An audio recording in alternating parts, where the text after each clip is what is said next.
Hi everyone. So here we are. We're going to start discussing today the Phaedo by Plato. And you'll have to forgive me if I'm a little awkward today. I'm trying to get used to this new online format.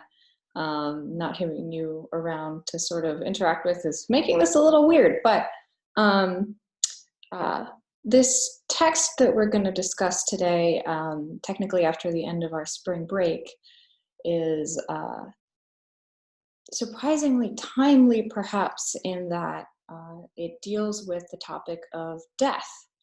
And that's a very somber thing to bring up in these times. What we're hoping to do is avoid people getting to the point where they die.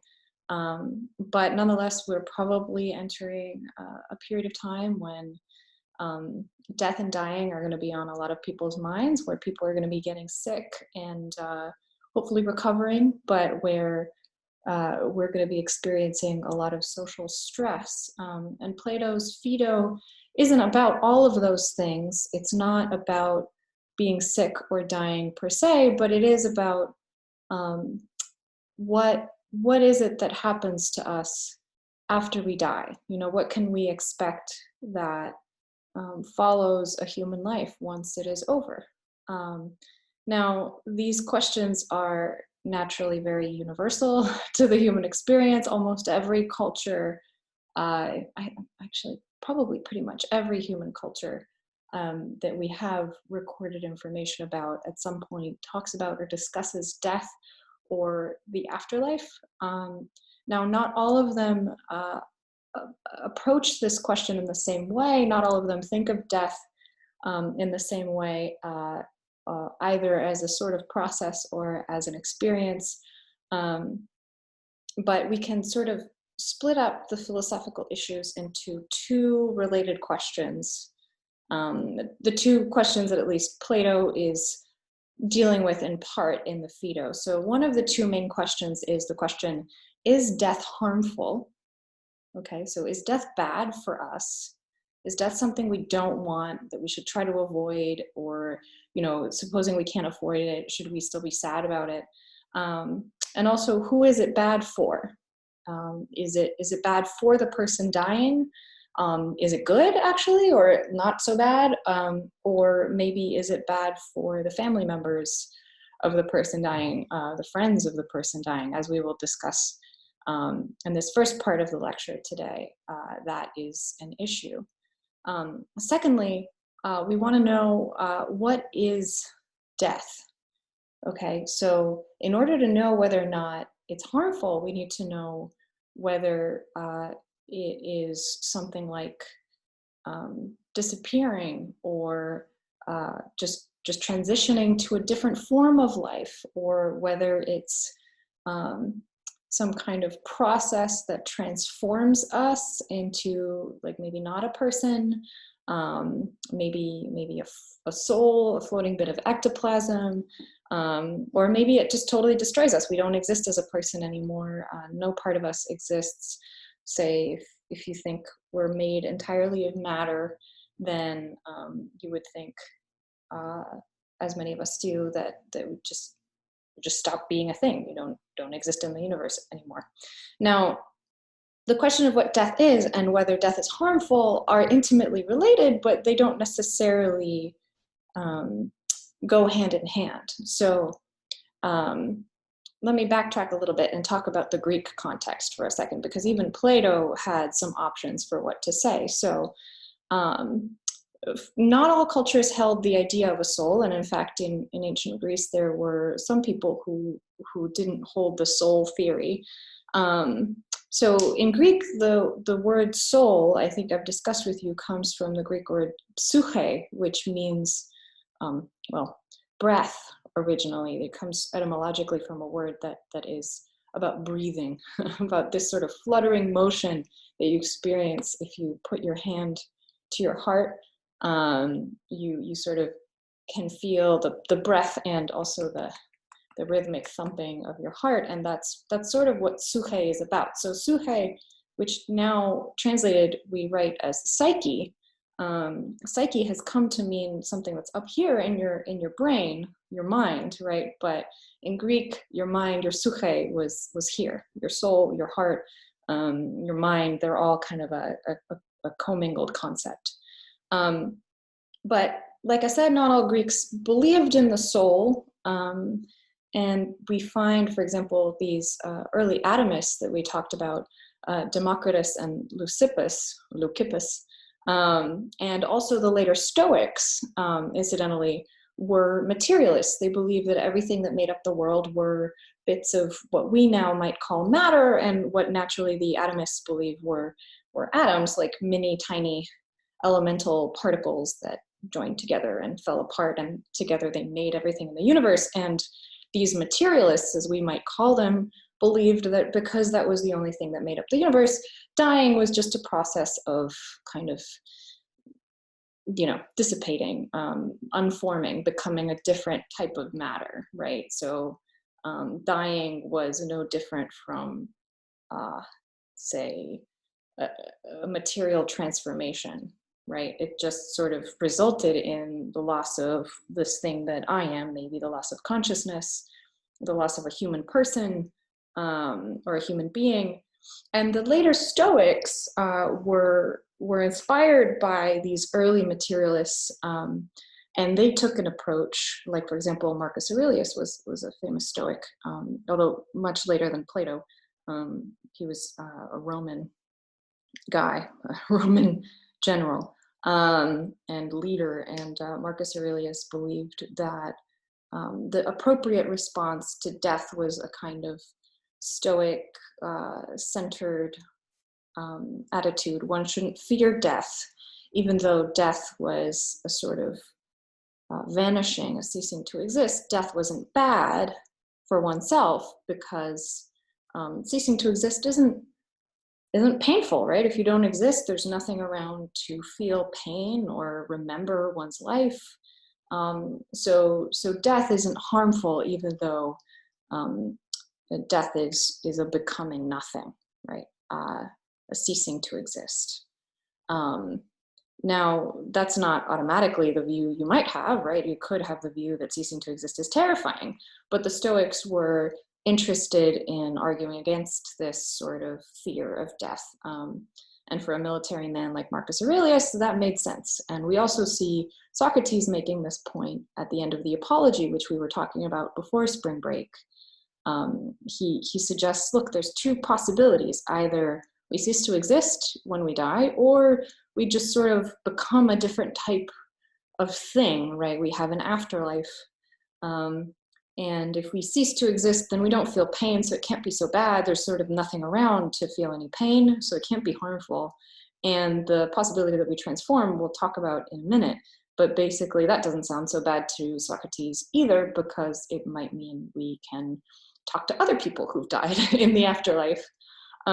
So this second view had a traditional form in traditional Greek religion, where typically Greeks believed that an afterlife might be possible depending on what your behavior was in your life, and depending on the favor of the gods as well. So there were different stories about Tartaros, the place that you went when you died. And Tartaros wasn't the only place you might end up. It sort of depends on which part of Greek religion we look at, and what the particular cults of which deities were popular. But it was clear that death was kind of a place that you went, according to many Greeks, and there was a journey that you could take metaphorically or literally to get there. And so death was just a sort of transformation of the person into a being that could travel to this place.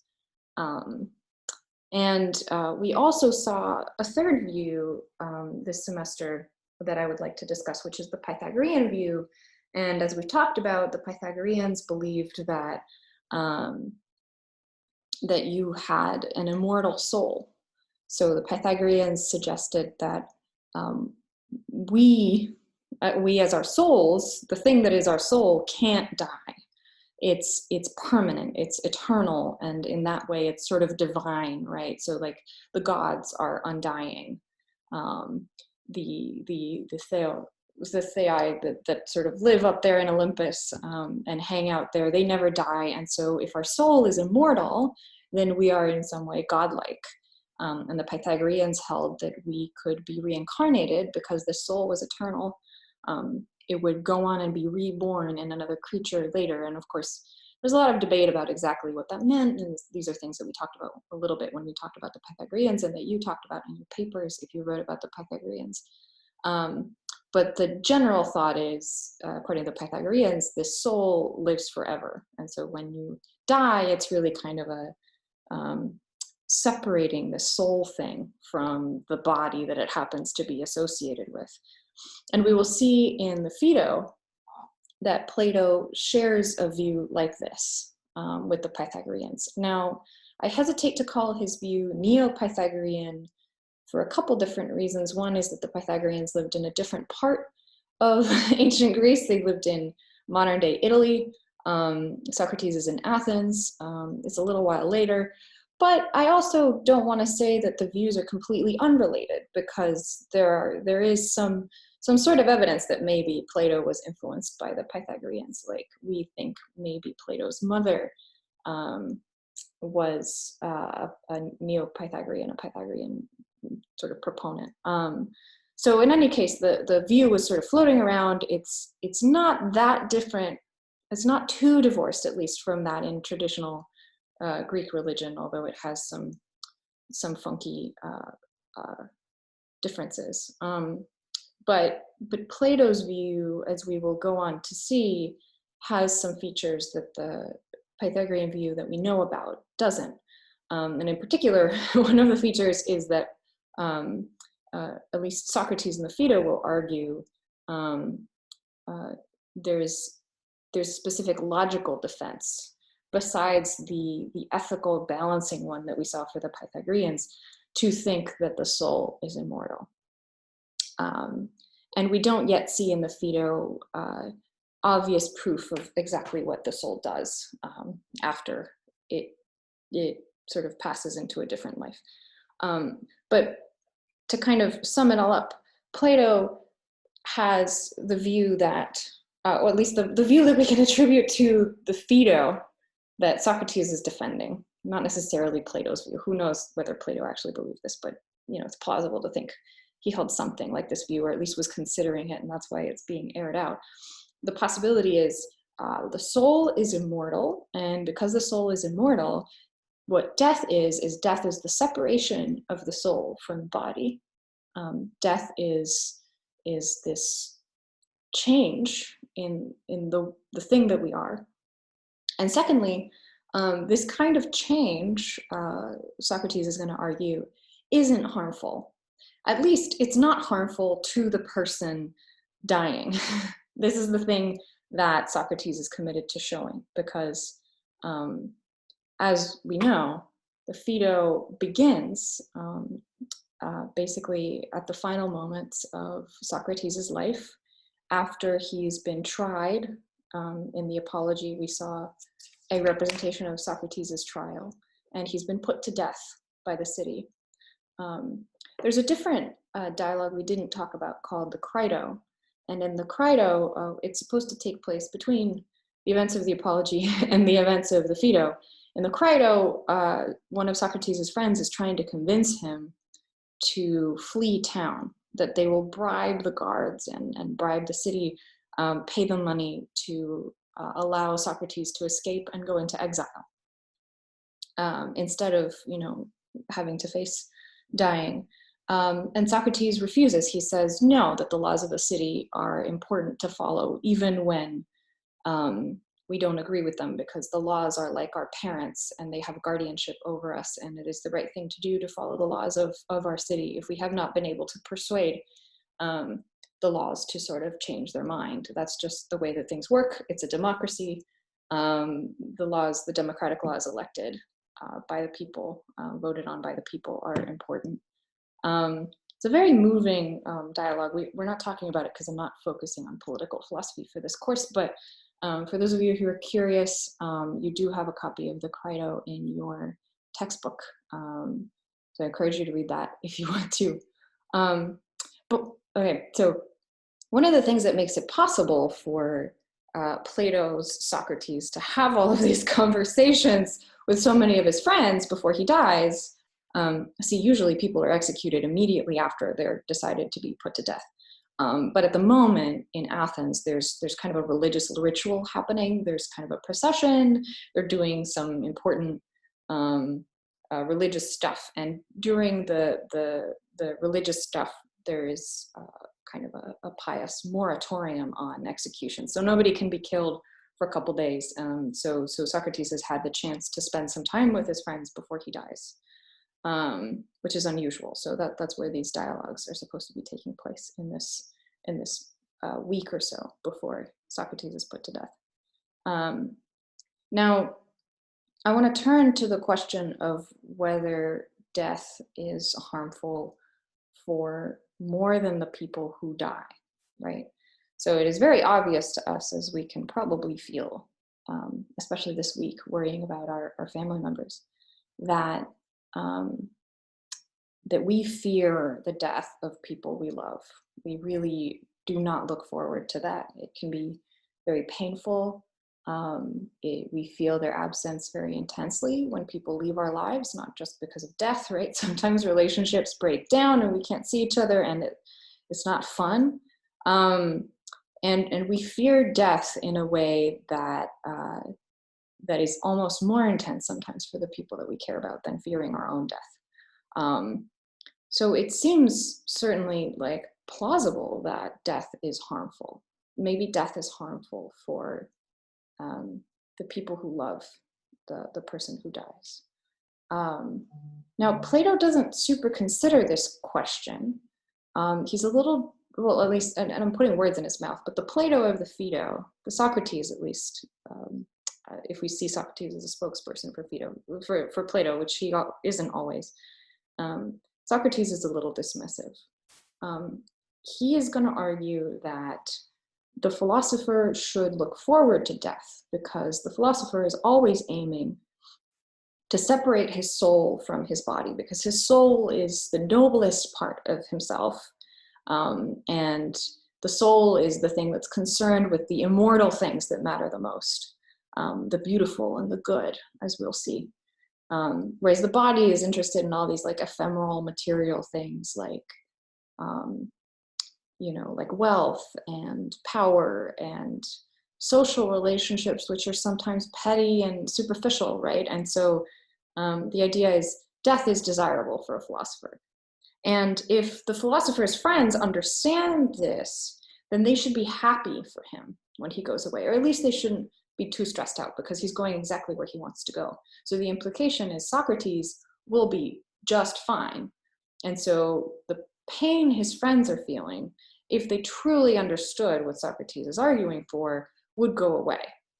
And it is on this pretext, anticipating this result, that we see the following happen. So I'm going to read a short passage here at the beginning of the Phaedo that I would like to highlight. So this is Phaedo introducing the scene on, what is this, 59D.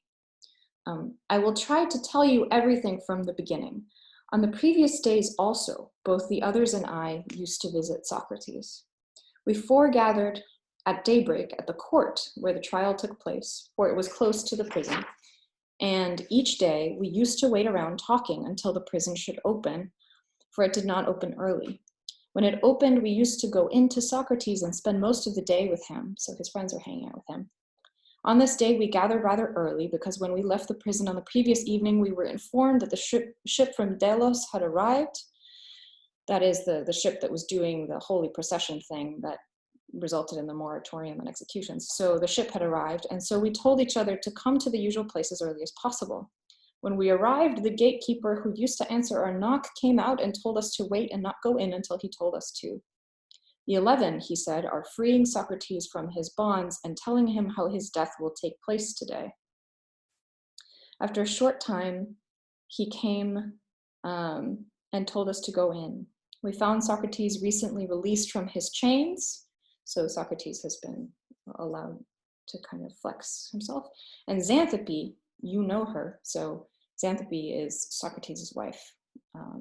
This is the only time, I think, if I'm not mistaken, that we see her actually named in any ancient text. So it's kind of exciting, but unfortunately she has a very small part. And Xanthippe, you know her, sitting by him, holding their baby. So Xanthippe is visiting him in prison on the day he's about to die, and she's holding a baby. And when she saw us, she cried out and said the sort of thing that women usually say. Socrates, this is the last time. Your friends will talk to you and you to them. Socrates looked at Crito. Crito, he said, let someone take her home. And some of Crito's people led her away, lamenting and beating her breast. So Xanthippe is like really distressed right now. Xanthippe is about to lose her husband. She has a baby in her arms, and she tells Socrates, Socrates, this is the last time you get to talk to your friends. You know, you're going to die.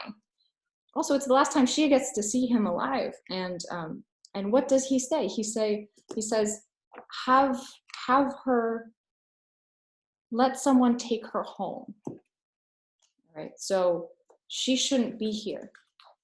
Now, this is for two reasons. One is that women, well-to-do women, weren't allowed to hang out with boys, with men. That was a bad thing in Greek society. But two, it's clear, and it will be made clear in the dialogue, that Plato thinks it is bad, or rather Socrates in this dialogue thinks that it is bad for people to be sad that Socrates is dying. It's not a tragedy, and he's not impressed by tears like the ones that Xanthippe is crying. Xanthippe is crying and beating her breast and going, oh no, you know, her husband is about to die. It's really, really not a great thing. And he's dismissive. And to me, as a modern reader, this strikes one as like really cruel, right? Even if we accept Plato's argument that death is not harmful for the person who dies, we might rightly ask whether it is true to say that it follows that death isn't harmful for the ones who love the person who's dying. So with that, I will leave this first part of the lecture, and I will join you again in a minute to discuss the actual arguments for the immortality of the soul.